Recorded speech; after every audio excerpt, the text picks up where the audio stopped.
Này muốn đạn lên đấy khác đã nó mà đấy vì đây là bên sao mình đạn mà đời tiết lấy trên này trên này mang chặt sập là cái độ mà đời bính nó lôi ở chỗ nó là còn toàn đòi bình phòng đâm độ hai mấy nắng hay cái tha cái nông xa cái tha dạ phi còn phần ấy tới đã 4 ngày cho mười mười chỗ chỗ nhà mười toàn tiêu xanh độ mà đời đập được mình xong cái đó ai tới cái tha mà chẳng có chùa đặc biệt độ như cái nhóm đòm liền mà tha cho mười cái tha dạ phi đã 4 ngày cho mười mình mãi thao đã 4 ngày ba đấy chọc បងប្អូនអរគ្នាការជ្រើសរើស broker ឬក៏ស្ថាប័ននៅក្នុងការបើកគណនីធ្វើការវិនិយោគគឺជារឿងសំខាន់ខ្លាំងមែនទែនកុំឲ្យជួបបញ្ហាដូចដែលខ្ញុំបានលើកឡើងនៅខាងលើការដាក់លុយចូលវាស្រួល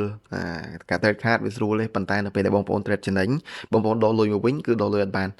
ចំណុចមួយនេះគឺធ្វើយើងឈឺចាប់ខ្លាំងមែនទែនព្រោះនៅពេលដែលយើងចូលទីផ្សារអ្វីដែលយើងរំពឹងគឺ trade មិនឲ្យចំណេញ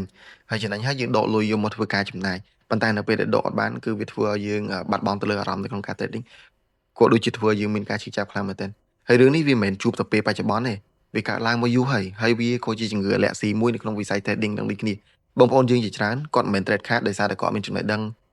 ឬក៏ trade card ដោយសារតែការចូលទីផ្សារទេប៉ុន្តែអ្វីដែលខាតរបស់គាត់គឺការដកលុយអត់បានគាត់ trade ចំណេញទេប៉ុន្តែគាត់ដកលុយមកវិញអត់បានអញ្ចឹងនៅពេលដែលបងប្អូនចង់ធ្វើការបើកគណនីវិនិយោគគួរតែមើលទៅលើក្រុមហ៊ុនណាមួយឬក៏ broker ណាមួយដែលវាស្របច្បាប់ត្រឹមត្រូវមានអាជ្ញាប័ណ្ណត្រឹមត្រូវ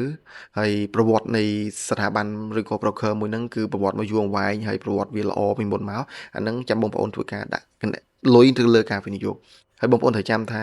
បងប្អូនយើងជាច្រើនគាត់ចង់បានរបស់មួយដែល free ហើយល្អតែផ្នែកគំនិតរបស់ខ្ញុំគិតថានៅលើโลกនេះវាដូចជា